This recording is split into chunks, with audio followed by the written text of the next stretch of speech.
We are west of Charlottesville. Finished this up today. So this is the entryway off of the driveway. So we put that little stepping area through there to enter into the backyard. This is all on a pretty steep slope. So as we go down through here, we had a lot of runoff issues here. You can see that dry stream down through there, and keep in mind this hasn't been planted. When it does get planted, it'll be like some of our previous videos where it shows us all this fills in. The dry stream is nice, but the plants finish it off. Without plants, it looks kind of too rocky. So the plants will be the finishing thing. There's another dry stream there because we had a runoff issue there. We wanted to keep this patio dry. So as we go down through here, put those 3 big stones in there, just kind of break up the pebble area, give it an element of design. This right here with these skipper stones. Now, he's going to use, homeowner's going to do that, but he's going to take, I told him to take buttermilk, a clump of moss, and put it in the blender. And then you just kind of paint that on that surface, keep it misted for a few days, and in a couple of weeks you'll have moss growing all over those rocks. So moss is going to kind of grow in between them and up over them some. So that'll be a mossy bed with those skipper stones in through there, which I'm more excited about that than probably any design element in this whole job, because I think that's going to look really neat. It kind of goes down to the end of the wall there, and then it goes directly into a fire pit. We use basalt columns to create that fire pit, kind of give it a backdrop there. You can't see the depth of that right now, but it's probably about 8 inches deep. So to kind of frame in the fire pit, we put those basalt columns in there. That's local basalt, found that up in the Massanutten mountain range.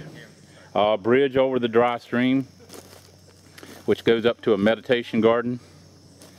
The dry stream continues down through there. Next year, I think he's planning on putting in a garden pond right there, so hopefully we'll be back to do that. Created a little bog over here.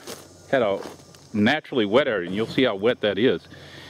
So we took advantage of that rather than just trying to get rid of it.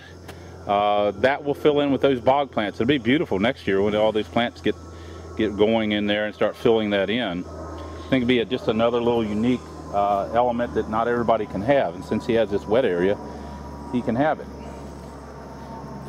So the loose stone patio with rock wall steps, and I'll see if I can zoom in on those steps. Just very rustic, very primitive, used native mountain stone. A lot harder to work with because it's not flat. It's kind of rounded, and it's really difficult to kind of work with because you're dry laying it. It's got to be tight. Did some seats in the walls here, so you could set on a couple of different rocks. This one here is kind of looks like that it would be overhanging so much that you couldn't set on it, but that's very solid because of the way that we used the stone in the back of it there to hold it in place. We put a lot of weight there on the back. Seat in the wall over here, and once these stones get cleaned up, they're dirty right now because the stones are dirty. Once it rains on them a few times, that cleans them up. There's a lot of colors in that. Basically the same colors that you see in the skippers are going to be in this loose stone patio. See, there's reds and browns, some grays, almost blues. So some of those same colors will be in these chalet stones. If you have any questions, give us a call, 540-948-2239. Our website is www.southerngraceva.com, and we'd be glad to answer any questions you have. And you can email me at kenny@southerngraceva.com.